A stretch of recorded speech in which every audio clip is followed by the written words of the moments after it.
Arrivée par le PDG du groupe Bellevie, Rajnish Garg, la ministre de l'Environnement et de la lutte contre la désertification et la ministre de l'Industrie et de l'Entrepreneuriat des jeunes sont dans leur rôle régalien de contrôle des conformités.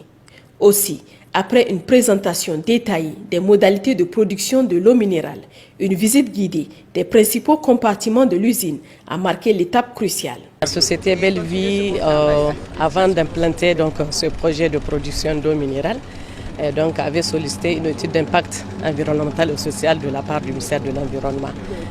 Toute étude faite, nous avons donné un certificat de conformité environnementale. Et je pense que cette visite ici va nous permettre de voir ou bien de faire un peu le point, ne serait-ce que sommaire, de la mise en œuvre des mesures prises au niveau du PGS. Ceci aussi nous a permis de voir comment est-ce que fonctionne cette société, de la production jusqu'à la mise en bouteille. Et c'est complètement une industrie, je pense, qui vient aussi renforcer au niveau de l'absorption de l'emploi des jeunes, comme vous le savez.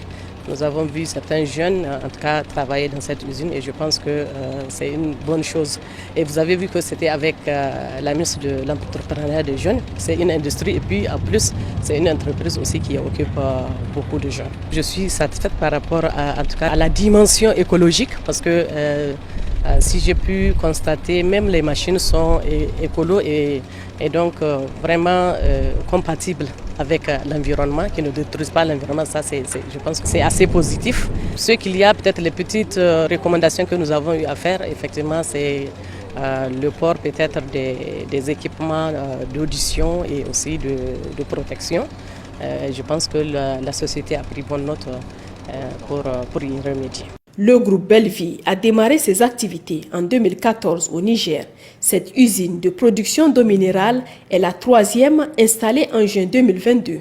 Elle compte 2 forages de 77 mètres de profondeur.